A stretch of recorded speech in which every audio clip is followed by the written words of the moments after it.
There are several metaphors that address how small acts can have a big and lasting impact, such as the ripples of a stone being thrown into a pond or the butterfly effect. But maybe, just maybe, we should call this the Burkhalter effect, because this remarkable pastor made a motion at a meeting of pastors in Cedar Rapids, Iowa. Iowa, of all places. And this motion has literally affected every corner of the globe. So let's explore Pastor E.R. Burkhalter.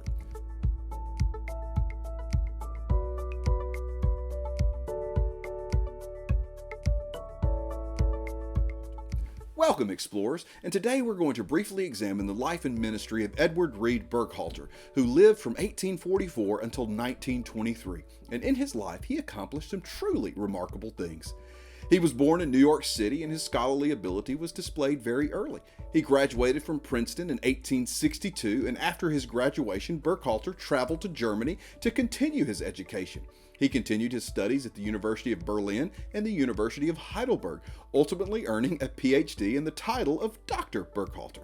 He returns to the United States and is encouraged by George Prentice to enter into the ministry because he believed Burkhalter had much to offer the church. He follows in Prentice's encouragement and begins working in Presbyterian circles. He married Lucy Anna Denise, who was from Iowa, and Burkhalter in 1873 becomes the professor of Hebrew at Union Theological Seminary, which is a seminary of great influence in progressive Christian theology, with such notable faculty and alumni such as Reinhold Niebuhr, Paul Tillich, Dietrich Bonhoeffer, E.P. Sanders, Walter Brueggemann, Frederick Buechner, Philip Schaff, and the list goes on and on and on. And I apologize for leaving off your favorite Union alum or professor. And whether you agree with Union's theological bent or not, it is undeniably that Union is a significant place of study and influence. And Burkhalter was a professor at this very prestigious seminary.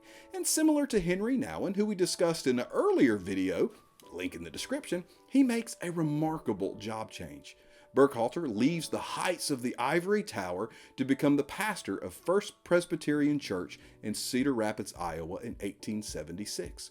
He lives and ministers the remainder of his life in Cedar Rapids, and during his ministry there, the church more than doubles in size, and also it is said that he performed 1,300 marriages and 1,200 funerals.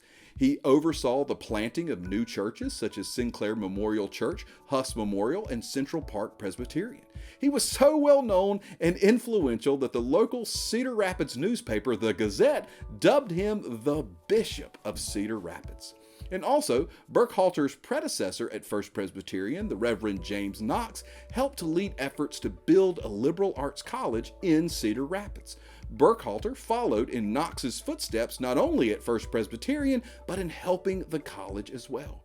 Coe College in Cedar Rapids is still an excellent Presbyterian college today, which has had alumni play and coach in major sports leagues, to an award-winning nuclear physicist, to writers, to congressmen and other political roles, to the inventor of Corningware. And Burkhalter played a tremendous role in the growth and development of Coe College. He designed their curriculum, which he modeled after Princeton and Lafayette College. He was the president of the Board of Trustees for Coe College for the last 15 years of his life. He prayed at a commencement dinner at the college and performed one last marriage of a Coe alumnus, and he died soon after the marriage, ministering at this college to the very end of his life. A remarkable life.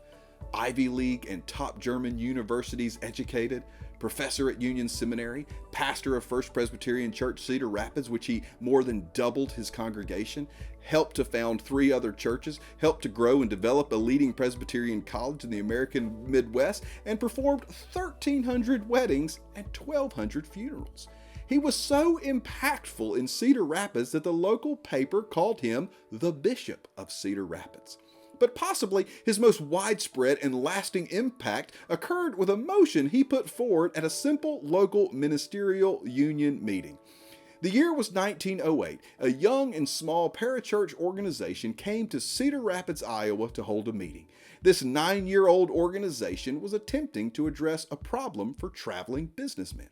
It was founded by 2 traveling salesmen who just happened to be put into the same room in a crowded hotel in Boscobel, Wisconsin.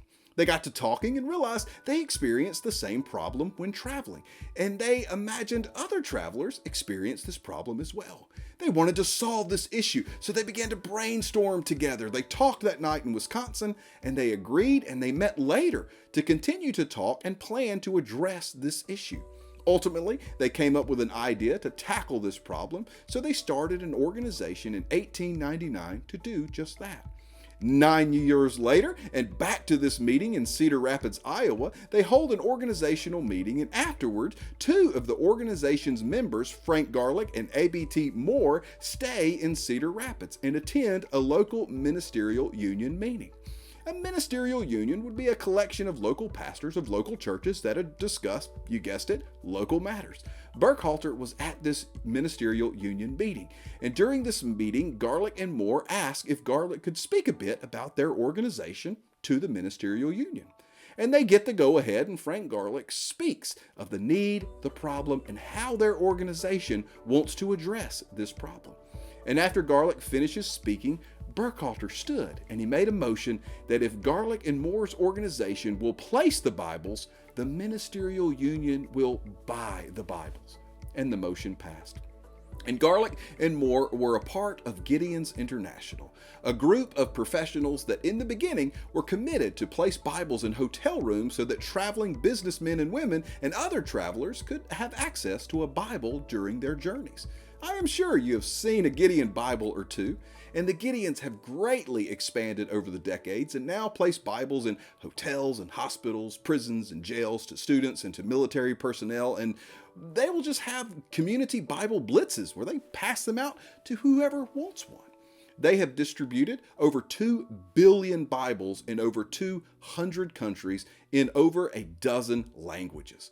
What a wonderful way to share about Christianity. The Gideons do not shove Jesus down anyone's throat, nor are they confrontational. They just want to make sure that if you want to read about God, that you have access to a Bible. But it was E.R. Burkhalter, the Bishop of Cedar Rapids, that made a simple motion that has become the model for the Gideons ministry. The churches pay for the Bibles, and the Gideons place the Bibles. And this symbiotic relationship has grew over the decades. And as churches gave more, the Gideons grew and placed more. Today, the Gideons place 2 Bibles every second around the globe. The global reach by the Gideons would not be possible if E.R. Burkhalter did not make the motion that has been the model for churches and the Gideons for over 100 years. The churches will buy the Bibles, and the Gideons will place the Bibles. A remarkable man who taught at a very prestigious seminary, pastored for decades, grew his church, planted at least 3 new churches, developed and grew a college, and then Burkhalter impacted over 200 countries with the simple idea and the simple motion that if you Gideons will place the Bibles, the churches will pay for the Bibles. E.R. Burkhalter is a pastor that we should all know. I mean, he impacted every corner of the globe, from Iowa. So remember, those boring business meetings and church conferences you attend, they can impact the whole world. It's called the Burkhalter effect. And as always, thank you so much for watching, and my bibliography is in the description below. Be blessed.